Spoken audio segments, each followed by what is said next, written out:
Tu as sans doute déjà ressenti cette sensation étrange un mardi soir, en fixant le plafond de ta chambre alors que le silence devient pesant, presque palpable.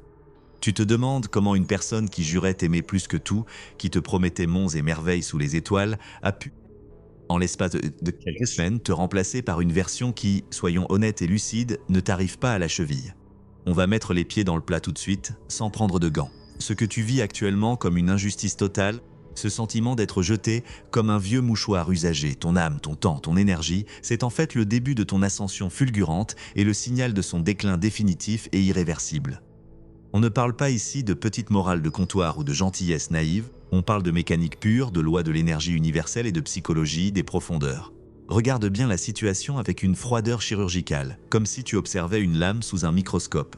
Toi, tu es là, avec tes doutes, ta douleur lancinante, tes nuits blanches, mais aussi avec cette incroyable et rare capacité à te remettre en question, à chercher la faille en toi pour grandir. Lui ou elle est déjà en train de pavaner avec une nouvelle proie, affichant un bonheur de façade qui sonne aussi faux qu'une pièce de monnaie en plastique. Mais regarde de plus près, au-delà des filtres Instagram saturés et des sourires de façade figés. Ce n'est pas une promotion qu'il ou elle a décrochée dans le grand marché de l'amour. C'est un recrutement par dépit, une embauche d'urgence après une faillite émotionnelle. Quand on a goûté à l'excellence, à la profondeur, à quelqu'un qui possède une véritable colonne vertébrale émotionnelle comme toi, on ne redescend pas vers le bas de gamme par choix délibéré, mais par pure nécessité de survie. Le prédateur a besoin de manger, c'est sa nature. Et quand le buffet gastronomique ferme ses portes parce que tu as enfin mis les verrous et changé les codes, il se contente du premier fast-food ouvert à 3 heures du matin sur une aire d'autoroute déserte. C'est ça, la réalité crue de son nouveau couple, un choix de survie, une béquille pour ne pas s'effondrer, pas un choix de cœur. C'est la différence fondamentale entre une œuvre d'art originale, vibrante et unique, et une photocopie en noir et blanc qui commence déjà à baver et à perdre ses contrastes. Pendant que tu essaies de ramasser les morceaux de ton existence, cette personne que tu as aimée s'enfonce dans une répétition pathétique, un bégaiement de l'histoire. Tu as peut-être l'impression qu'il ou elle a gagné la partie, qu'il ou elle est heureux, dans cette nouvelle idylle affichée de manière obscène sur chaque publication éphémère. C'est une illusion d'optique, un mirage de pixels dans le désert de son âme assoiffée. Ce que tu vois, c'est une mise en scène théâtrale, une pièce dont les décors sont en carton-pâte et dont les acteurs oublient leur texte dès que les projecteurs s'éteignent et que les rideaux tombent. La nouvelle personne dans sa vie n'est qu'un figurant de plus, un intérimaire de l'affection, quelqu'un qui n'a pas encore compris à quel point le scénario finit mal, quelqu'un qui sert de pansement de fortune sur une plaie béante qui ne cicatrisera jamais parce qu'elle est infectée de l'intérieur. Toi, tu es enfin sorti tu es dans le monde réel, même s'il fait froid dehors pour l'instant, même si le vent pique un peu les yeux et que le sol semble instable. On va parler de cette fameuse qualité de la source, ce concept que les manipulateurs essaient désespérément d'ignorer pour ne pas devenir fous. Tu n'étais pas juste une personne parmi d'autres dans sa collection de trophées. Tu étais ce qu'on appelle une ressource de haute volée, un gisement de lumière pure. Pourquoi ? Parce que tu avais de l'empathie à revendre, une patience de saint, qui frisait l'abnégation, une intelligence émotionnelle vive qui captait les non-dits et une lumière intérieure que ces gens-là sont structurellement incapables de produire eux-mêmes. Ils sont comme des panneaux solaires en pleine nuit polaire. Sans toi, ils sont éteints, vides, inertes, plongés dans l'obscurité de leur propre vide. Alors quand ils te perdent, ils cherchent désespérément à retrouver cette intensité ailleurs, n'importe où. Mais voilà le problème mathématique, les gens comme toi ne courent pas les rues, ils ne se trouvent pas au coin du bois. Sur 100 personnes que tu croises dans une journée normale, combien ont ta profondeur ? Combien sont capables de cette loyauté féroce, presque animale ? 5, 10 tout au plus ? La probabilité statistique qu'il ou elle retrouve quelqu'un avec ton niveau d'engagement et ta brillance est quasiment nulle. Il ou elle va donc devoir vendre son âme pour des miettes d'attention auprès de gens qui n'ont pas le quart de ton éclat, des gens qui se contenteront du minimum syndical affectif. Le résultat est mathématique, implacable comme une chute de domino sur une table de marbre. La nouvelle proie est forcément obligatoirement un cran en dessous. Moins lucide, moins exigeante, peut-être plus facile à manipuler au début parce qu'elle ne connaît pas encore les ficelles, mais aussi beaucoup moins nourrissante sur le long terme. C'est le principe anthropique du déclin. Pour continuer à exercer son pouvoir sans être démasqué, pour éviter que le miroir ne lui renvoie sa propre laideur, le manipulateur doit choisir des cibles de plus en plus fragiles, de moins en moins conscientes ou de plus en plus désespérées. C'est une spirale descendante vers la médiocrité la plus grise. Toi, au contraire, tu es en train de vivre ton éveil, ton upgrade spirituel. Ce moment douloureux, presque insupportable, où tu réalises que ta valeur ne dépendait pas de son regard prédateur, mais de ce que tu portais déjà en toi, ce feu sacré, avant même de croiser son chemin toxique. Tu es en train de récupérer ton capital émotionnel pendant qu'il ou elle dilapide le peu qui lui reste dans des investissements à perte. Imagine un instant que tu possèdes une voiture de collection, un bijou de mécanique rare que tu as entretenu avec un amour infini, polissant chaque chromage, écoutant chaque battement du moteur comme un cœur qui bat. Et puis, un jour, quelqu'un te la vole pour l'échanger contre une trottinette en plastique parce qu'il ne savait pas passer les vitesses, que la puissance du moteur lui faisait peur et qu'il n'avait pas les moyens de payer l'essence. Qui a perdu au change? C'est exactement ce qui se passe sous tes yeux. Le manipulateur ne sait pas gérer la complexité d'une âme riche et nuancée. Ça lui demande trop d'efforts de réflexion, trop de sincérité, trop de mise à nu. Ça l'oblige à se regarder dans une glace sans teint, et ce qu'il y voit lui fait horreur. Alors il préfère la trottinette. C'est plus simple, ça ne pose pas de existentiel sur le sens-vie, ça se laisse diriger sans broncher. Mais ça n'a aucune allure, aucune vitesse de pointe, aucune élégance, et ça ne mène nulle part ailleurs que dans le mur du quotidien le plus morne et le plus prévisible. Tu dois comprendre que ton processus de reconstruction est une menace directe, une insulte permanente pour son ego boursouflé et fragile. Chaque fois que tu publies une photo où tu souris vraiment, où l'étincelle est revenue dans tes yeux, chaque fois que tu réussis un projet professionnel qui te tenait à cœur, chaque fois que tu t'entoures de nouveaux amis sains, solaires et authentiques, tu lui envoies un message silencieux mais dévastateur, un missile de vérité. Tu lui prouves que tu n'as pas besoin de son approbation pour exister, pour briller, pour respirer à plein poumon. Et ça, pour un monarque de pacotille qui vit du contrôle et de la dépendance de l'autre, c'est absolument insupportable. Son déclin s'accélère à mesure que ton autonomie grandit.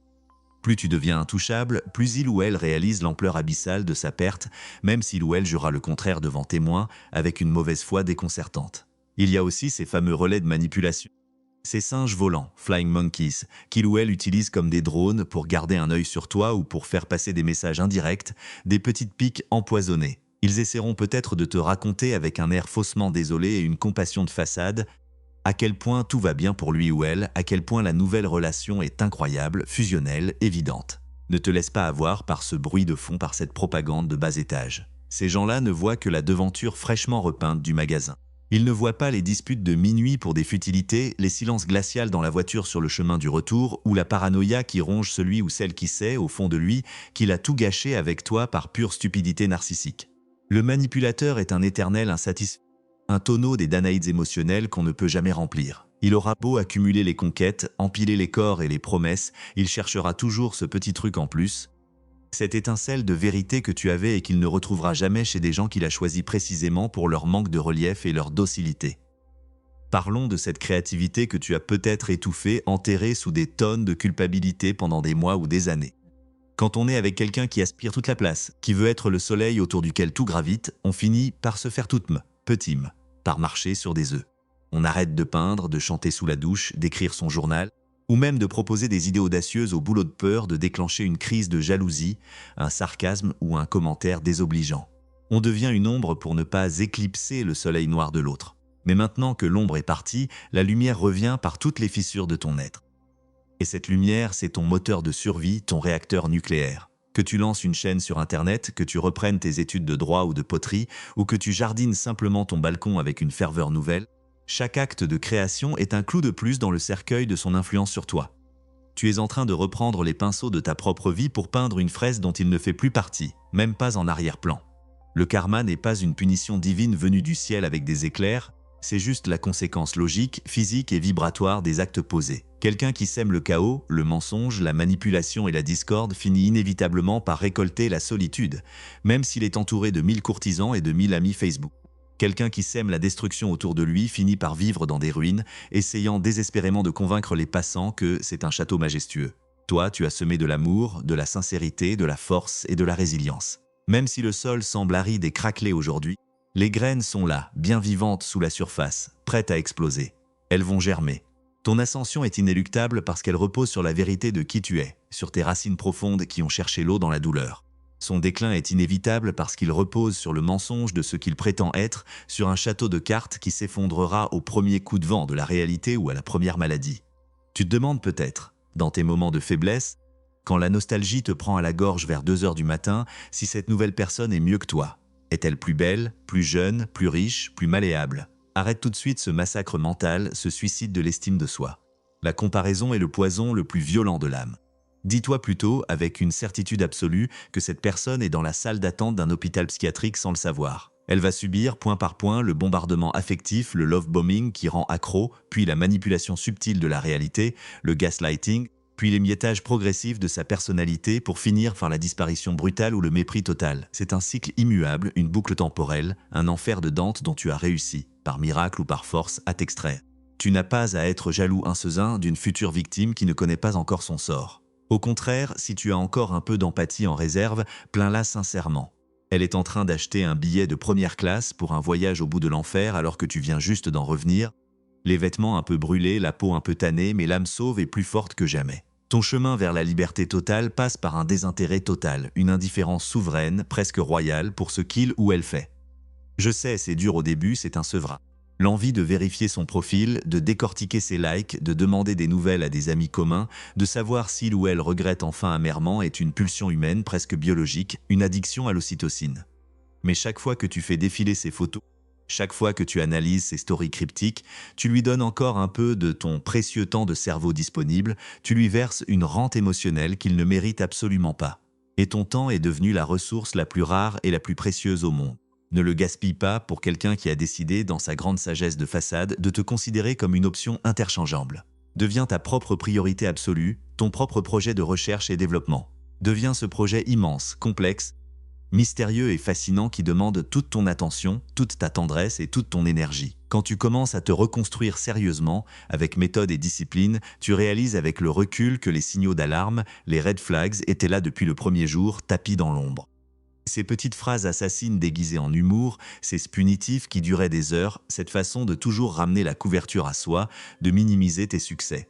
Tu ne les voyais pas parce que tu avais un cœur trop grand, trop pur, et que tu voulais croire aux contes de fées, à la rédemption par l'amour inconditionnel. Aujourd'hui, tu as acquis une vision nocturne, un radar à prédateurs ultra sensible. Tu repères les manipulateurs à des kilomètres, à la simple inflexion de leur voix trop mielleuse ou à leur façon de traiter le serveur au restaurant. C'est ton nouveau super-pouvoir, ton armure invisible. Cette expérience, aussi atroce et injuste soit-elle, a fait de toi un expert ou une experte en relations humaines, un profilage vivant. Tu ne te feras plus jamais avoir par une projection d'avenir fictif, par des je t'aime lancés comme des hameçons ou par des promesses écrites sur du sable à marée montante. Tu sais maintenant dans ta chair que les actes pèsent des tonnes et que les mots ne sont que du vent qui passe. Le manipulateur, lui, ne change jamais vraiment, c'est sa tragédie. Il n'évolue pas, il ne grandit pas, il ne tire aucune leçon de ses échecs répétés parce qu'il refuse de voir sa responsabilité. Il change juste de décor, de costume et d'acteur pour rejouer éternellement la même tragédie grecque.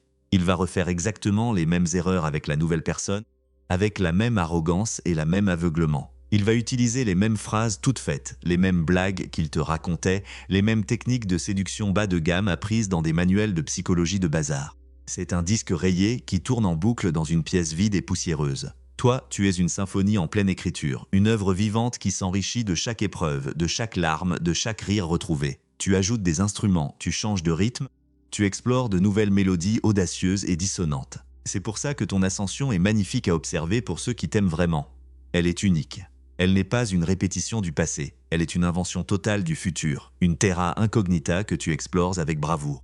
Il y a une forme de noblesse, presque une dimension sacrée, une alchimie secrète dans la douleur que tu traverses en ce moment. C'est la douleur de l'accouchement de soi-même, le passage étroit. Tu es en train de mettre au monde, dans les larmes, le sang et l'effort, la version de toi-même qui ne se laisse plus piétiner. Celle qui a appris à dire non avec un sourire tranquille, sans trembler et sans avoir besoin de se justifier pendant des heures.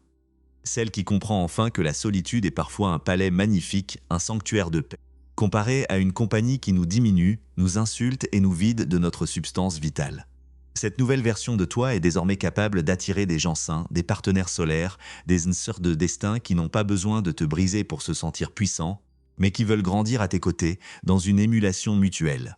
C'est là que se trouve la véritable réussite, celle qui ne s'affiche pas avec fracas sur les réseaux sociaux mais qui se ressent chaque matin au réveil, dans la douceur de l'air et le calme de l'esprit.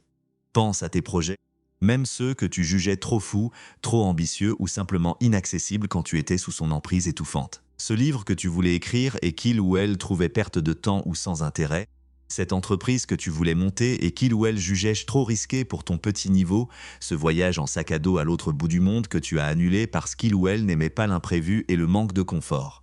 C'est le moment. Maintenant, La vie ne t'a pas enlevé cette personne pour te punir ou pour t'isoler dans une tour d'ivoire, elle l'a enlevé pour faire de la place, pour passer le bulldozer sur un terrain vague encombré de ronces avant la construction d'un gratte-ciel. La nature a horreur du vide, c'est une loi physique fondamentale. Si tu nettoies ta vie des influences néfastes, des souvenirs toxiques et des objets qui te rappellent ton esclavage, des choses incroyables, des opportunités inattendues et des rencontres lumineuses vont venir remplir l'espace presque instantanément. Mais tu dois d'abord accepter que le vide soit là pendant un temps, l'apprivoiser, le chérir comme un sol fertile. C'est dans ce vide apparent que la magie de la vie opère ses transformations les plus profondes. N'oublie jamais que le manipulateur déteste, par-dessus tout, te voir réussir par toi-même, sans son aide, sans ses conseils avisés, sans son génie supposé qu'il te jetait au visage. Pour lui, tu n'étais qu'une extension de son propre ego, un satellite tournant autour de sa planète morte. Si tu réussis, si tu t'épanouis, si tu deviens une étoile indépendante, c'est comme s'il perdait une partie de son territoire, une partie de sa substance vitale. Explose de joie. Non pas pour te venger de manière mesquine, la vengeance est une émotion de basse fréquence qui te lie encore à lui par un cordon ombilical invisible, mais parce que c'est ta nature profonde de briller, comme le soleil brille sans demander la permission. Le karma se chargera du reste avec une précision d'horloger suisse, sans que tu n'aies à lever le petit doigt. Il n'y a pas besoin de pousser le destin ou de chercher à lui nuire. Les gens qui agissent avec malveillance, mépris ou indifférence calculée finissent toujours par s'étouffer avec leur propre venin, coincés dans la prison mentale qu'ils ont eux-mêmes construite barreau après barreau. C'est une loi universelle aussi solide et constante que la gravité. Regarde autour de toi avec des yeux neufs, débarrassés de la buée de la tristesse.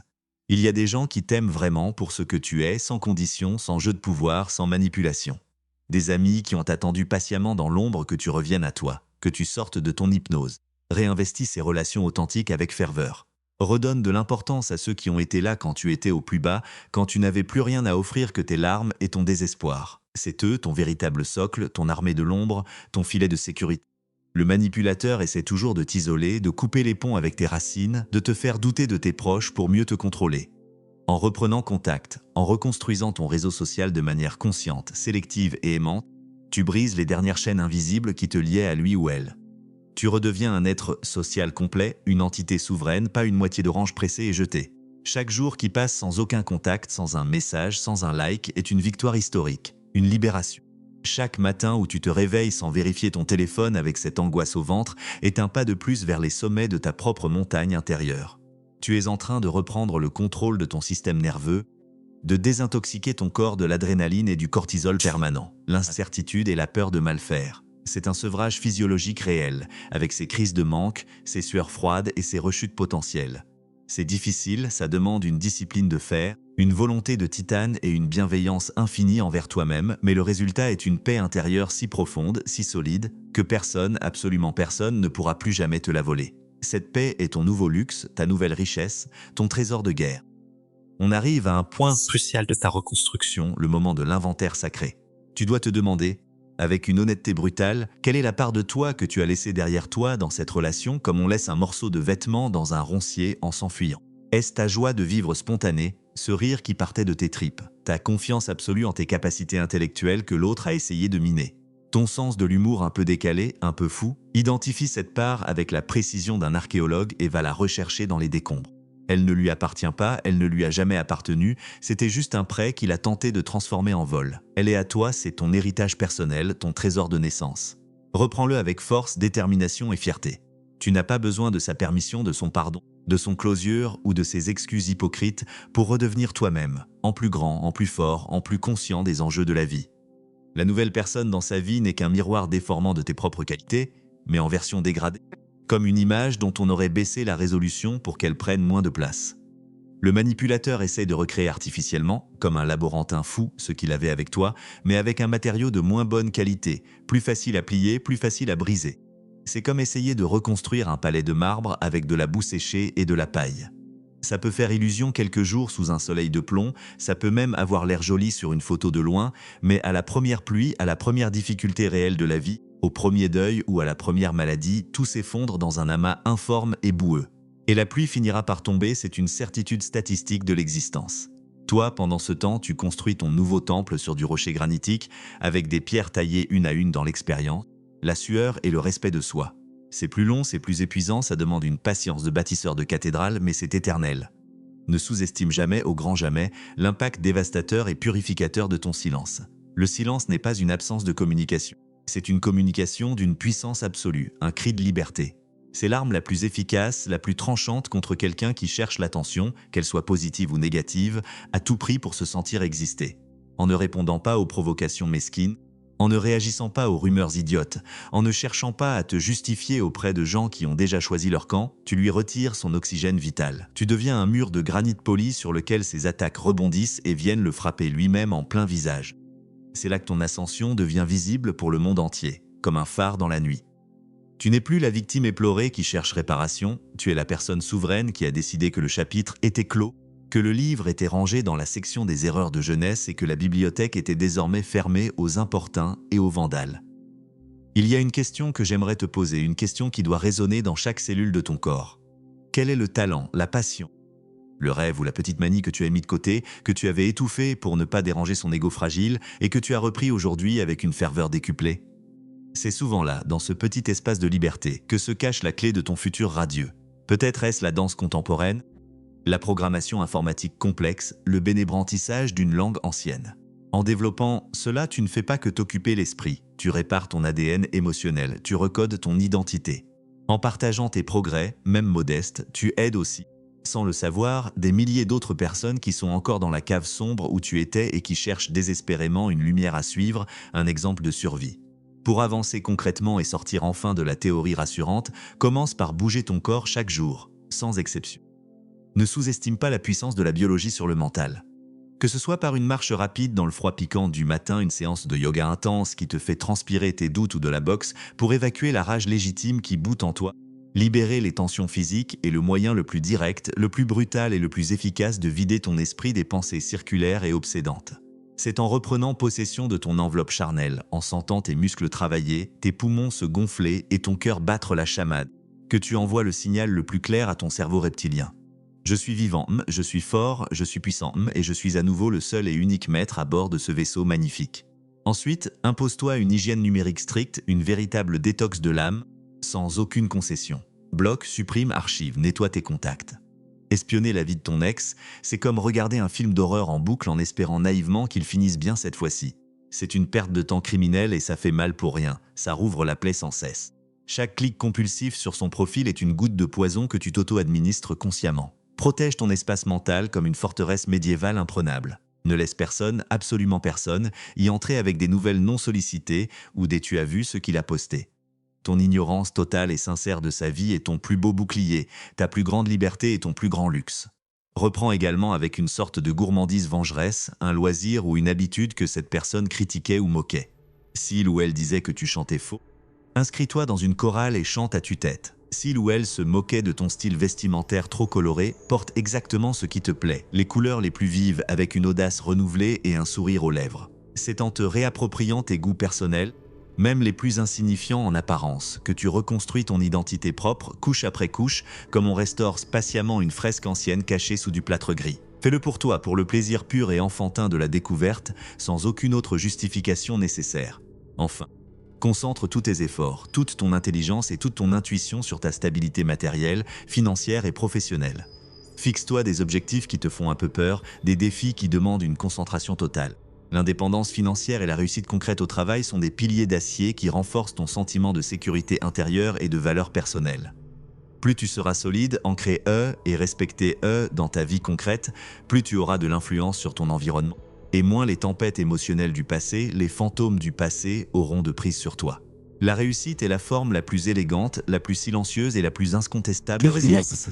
Ton ascension ne se fera pas en un éclair, elle ne sera pas une ligne droite vers le ciel. Elle ressemble plus à une expédition difficile en haute montagne. Il y aura des jours de tempête, de brouillard épais où tu auras l'impression de reculer ou de tourner en rond, mais chaque respiration consciente, chaque petit pas est une victoire sur le néant. Le déclin de l'autre, lui, est une chute libre, une descente aux enfers ralentie par des mensonges et des artifices, un bruit de fond lointain qui finira par s'éteindre totalement dans l'indifférence la plus totale. Toi, tu es là, bien vivant, plus lucide, plus vibrant qu'avant, avec une sagesse et une profondeur de regard que personne ne pourra jamais t'arracher. Tu as traversé le feu purificateur et au lieu de finir en cendres, tu en es ressorti, comme de l'acier trempé, pour de nouvelles batailles mais surtout pour de nouvelles et immenses joies. Regarde le chemin incroyable parcouru depuis ce fameux mardi soir où tu fixais le plafond avec des Tu es encore là. Tu es debout. Tu es capable de lire ces mots, de les comprendre, de les ressentir vibrer dans chaque fibre de ton être. C'est la preuve ultime, irréfutable. Le manipulateur a échoué lamentablement, malgré tous ses calculs. Il voulait te briser, te réduire à néant, faire de toi une ombre docile de lui-même, un miroir de sa gloire imaginaire. Il n'a fait, malgré lui, que te transformer en une version augmentée, plus puissante, plus consciente et plus lumineuse de toi-même. C'est le grand paradoxe, la grande ironie de ces relations destructrices. Elles nous obligent, pour ne pas mourir, à devenir absolument indestructibles. La vie est un immense, un infini terrain de jeu, et tu viens de passer au niveau supérieur, celui des initiés, de ceux qui savent, ceux qui ont vu l'envers du décor et qui n'ont plus peur des masques. Les défis seront différents, sans doute plus subtils, plus complexes, mais tu as maintenant dans ton sac à dos les outils, la boussole, la carte et l'instinct pour les relever avec brio. Ne regarde plus jamais dans le rétroviseur, la route est devant toi, immense, dégagée, baignée d'une lumière nouvelle et pleine de promesses que tu n'oses pas encore imaginer dans tes rêves les plus fous. Tu as le droit d'être heureux, tu as le droit de respirer à plein poumon, tu as le droit d'aimer et d'être aimé, sans peur, et surtout tu as le droit d'être immensément, profondément fier, de la personne magnifique que tu es en train de devenir sous nos yeux. Ton ascension est le plus beau des spectacles, une aurore boréale après une nuit polaire qui semblait éternelle. N'oublie jamais, au grand jamais, que ta valeur est intrinsèque, elle est gravée dans le diamant de ton être, inaltérable. Elle ne dépend pas et ne dépendra plus jamais de ta capacité à satisfaire les caprices changeants d'un tyran domestique, d'un vampire affectif ou d'un narcissique en mal de sensations. Elle ne dépend pas de ton apparence physique, de ton compte en banque ou de tes succès sociaux éphémères. Elle réside dans ton courage immense, dans ta capacité à aimer encore malgré les cicatrices et dans ta volonté farouche, presque têtue, de rester une personne intègre, honnête et lumineuse dans un monde qui peut parfois sembler sombre et cynique. C'est cette intégrité qui fera de ton ascension une réussite durable, une œuvre d'art, alors que le déclin de l'autre sera marqué par une fuite en avant désespérée et pétique vers le vide. Tu es sur la bonne voie, celle de la souveraineté retrouvée, celle de la royauté intérieure. Continue d'avancer, un pas après l'autre, avec la certitude tranquille, presque nonchalante, que le meilleur n'est pas derrière toi dans ses souvenirs frelatés, mais qu'il t'attend patiemment au prochain tournant de la route. La douleur s'efface peu à peu, comme une vieille cicatrice qui blanchit au soleil, mais la force, elle, reste, s'installe et s'amplifie chaque jour. Cette force est ton nouveau socle, ton nouveau foyer, ta nouvelle demeure. Profite de chaque seconde de cette liberté retrouvée, elle a coûté cher, elle a été payée en larmes et en sang, mais elle n'a pas de prix. Sois le capitaine fier de ton propre navire, ajuste tes voiles avec précision. Et mène-le avec audace vers les eaux calmes, claires et ensoleillées que tu mérites depuis toujours. Ton véritable voyage, ton grand voyage, ne fait que commencer, et cette fois, c'est toi et toi seul qui tiens fermement la barre. Si ce que je viens de te raconter, si ces mots ont fait vibrer une corde sensible, une vérité profonde chez toi, tu sais comment soutenir mon travail et porter ce message d'espoir et de force encore plus loin, vers ceux qui en ont encore besoin. Ton ascension est aussi la nôtre. Chaque pas que tu fais vers la lumière éclaire le chemin de ceux qui marchent encore dans l'ombre, cherchant une issue. Sois ce phare, sois cette preuve vivante que l'on peut renaître de ses cendres, plus beau, plus grand, plus fort. La médiocrité a perdu, la lumière a gagné, c'est ton heure. Saisis-la avec les deux mains.